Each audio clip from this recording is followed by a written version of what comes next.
அனைவருக்கும் வணக்கம்.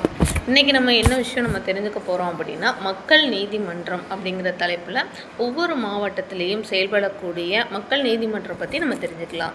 அதாவது நம்ம கோர்ட்டில் நீதிமன்ற வழக்குகள் இருக்கும். அது சிவில் கேஸாக இருக்கலாம், கிரிமினல் கேஸ், அட்மிஷன் பண்ணி முடிக்கிற கேஸஸாக இருக்கலாம், டிவிஓபி அதாவது வரதட்சணை கொடுமை சம்மந்தமான கேஸாக இருக்கலாம், ஜீவனாம்சம் சம்மந்தமான கேஸாக இருக்கலாம், காசோலை சம்மந்தமான வழக்குகளாக இருக்கலாம், அல்லது அடிதடி இந்த மாதிரி சின்ன சின்ன பெட்டி அஃபென்ஸ்க்காக நம்ம நீதிமன்றத்தில் நம்மளோட வழக்குகள் பெண்டிங் இருக்கிற அந்த காலகட்டத்தில் நம்ம அந்த வழக்குகளை முடிக்கணும் அப்படின்னு நம்ம நினைக்கிற பட்சத்தில் ஒவ்வொரு மாவட்டத்திலையும் உள்ள மாவட்ட நீதிமன்ற வளாகத்தில் இலவச சட்டப்பணிகள் ஆணையத்தின் மூலமாக மாவட்ட நீதிமன்ற நீதிபதியை தலைமையாக கொண்டு ஒவ்வொரு மாவட்டத்திலும் 2 மாதங்களுக்கு ஒரு முறை மக்கள் நீதிமன்றம் அந்த மாவட்ட நீதிமன்ற வளாகத்தில் நடைபெறும்.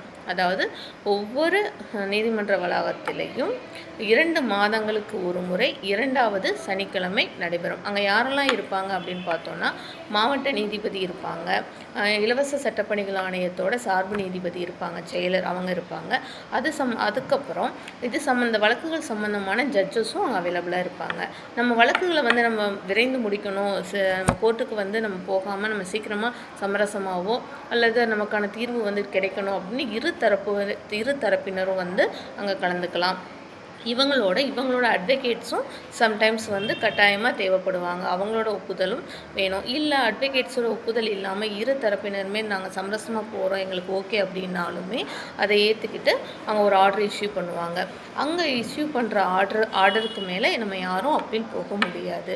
அதனால் ஏதாவது வழக்குகள் நிலுவையில் இருந்தால் இந்த மாதிரியான மக்கள் நீதிமன்றத்தையும் பயன்படுத்தி கொள்ளுங்கள் அப்படின்னு சொல்லி கேட்டுக்கிறேன். என்னோட வீடியோஸ் உங்களுக்கு பிடிச்சிருந்தது அப்படின்னா லைக் பண்ணுங்கள், சப்ஸ்கிரைப் பண்ணாதவங்க சப்ஸ்கிரைப் பண்ணுங்கள்.